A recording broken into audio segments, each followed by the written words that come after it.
இப்போ வந்து நம்ம எடுத்துக்காட்டு 2.36 பார்க்க போகிறோம். அதில் என்ன கொடுத்துருக்காங்கன்னா 300க்கும் 600க்கும் இடையே 7ஆல் வகுப்படும் அனைத்து இயல் எண்களின் கூடுதல் காண்க அப்படின்னு சொல்லி இப்போ வந்து நம்ம 300க்கும் 600க்கும் இடையில் 7ஆல் எது வகுப்படும் அதை கண்டுபிடிக்க போகிறோம். 300க்கு அப்புறம் என்ன இருக்குன்னா 301 இருக்குது.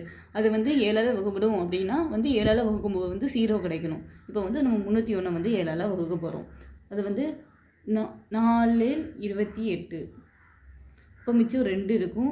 இந்த 1 இங்கேருந்து இறக்கிடும். அப்போ வந்து 7 3 21. இப்போ வந்து இது மீதி வந்து 0 கிடைக்குது. அப்போ வந்து நம்ம ஃபஸ்ட்டு நம்பர் 7ஆல் வகுப்படுறது என்னதுன்னா 301ன்னு கண்டுபிடிச்சிட்டோம்.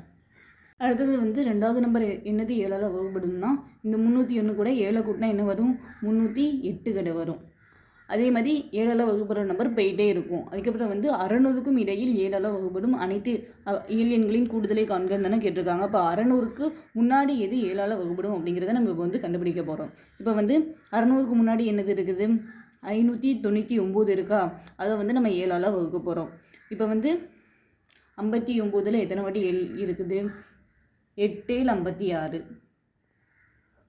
அப்புறம் வந்து 59லேருந்து 56 கழிச்சா மிச்சம் 3 கிடைக்குமா, இந்த 9 இறக்கியிருக்கோம். அப்போ வந்து 39ல் எத்தனை வாட்டி 7 இருக்கும் 7 35. அப்போது மிச்சம் 4 வரும். அப்போ மீதி 4 வருது. அப்போ வந்து இந்த 599 கூட நம்ம 4 கழிச்சா நமக்கு என்ன வரும் 595. இது வந்து 7ஆல் வகுப்படும். இப்போ வந்து இது 7ஆல் வகுக்க போகிறோம். அப்போ வந்து என்ன கிடைக்கும் 8 56. அப்போ மிச்சம் 3 கிடைக்கும். இந்த 5 அப்படியே இறக்கிட்டோம். அப்போ வந்து 7 35ன்னு கிடச்சிரும். 0 கிடச்சிடும். அப்போ வந்து 595 வந்து 7ஆல் வகுப்படும்னு கண்டுபிடிச்சிடும். அப்போ வந்து 595. சம்பளம் என்ன கேட்டிருக்காங்க 300க்கும் 600க்கும் இடையே 7ஆல் வகுப்படும் அனைத்து இயல் எண்களின் கூடுதல் காண்கன்னு தானே கேட்டிருக்காங்க. அப்போ வந்து 300க்கு அப்புறம் வந்து 301ல் 7ஆல் வகுப்படும்னு கண்டுபிடிச்சிட்டோம். அதேமாதிரி 600க்கும் முன்னாடி இருக்கணும், அதானே இடையே அப்படின்னு தானே சொல்லியிருக்காங்க. அப்போ 600க்கு முன்னாடி வந்து 595 வந்து 7ஆல் வகுப்படும் அப்படிங்கிறத நம்ம இப்போ வந்து கண்டுபிடிச்சிட்டோம். இப்போ வந்து இது ஒரு கூட்டுத்தொடர் வரிசையில் இருக்குதா. இப்போ வந்து கடைசி உறுப்பு வந்து நமக்கு தெரிஞ்சுட்டு L = 595. அப்படின்னா நம்ம வந்து உறுப்புகளின் எண்ணிக்கையை எப்படி கண்டுபிடிப்போம் n = L - A/D + 1.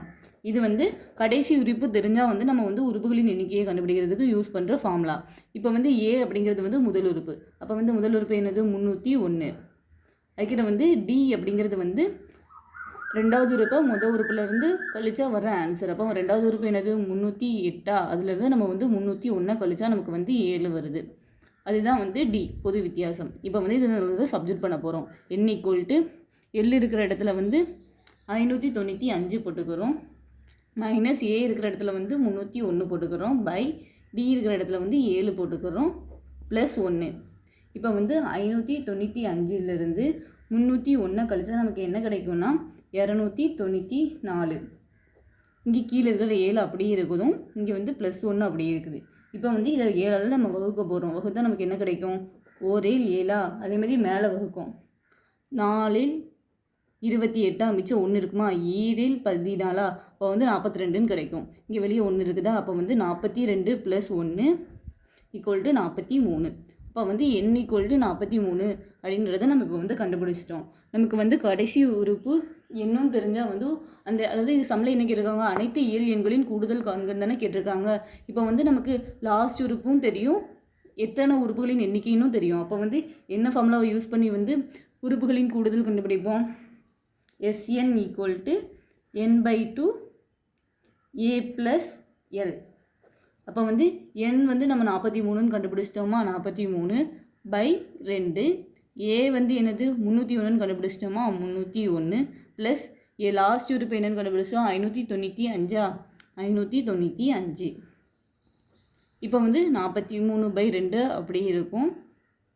301 கூட 595 கூட்டினா நமக்கு என்ன கிடைக்கும்னா 896.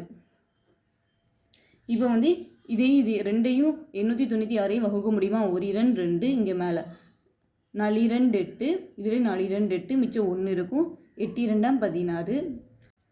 43ஐயும் 448ஐயும் நமக்கு பெருக்குனா வந்து 19,264 கிடைக்கும். சமல என்ன கேட்டிருக்காங்கன்னா 300க்கும் 600க்கும் இடையே 7ஆல் வகுபடும் அனைத்து இயல் எண்களின் கூடுதல் காண்க அப்படின்னு கேட்டிருக்காங்க. அது வந்து நம்ம 19,264ன்னு கண்டுபிடிச்சிட்டோம். இதோட இந்த சம் அவ்வளோதான்.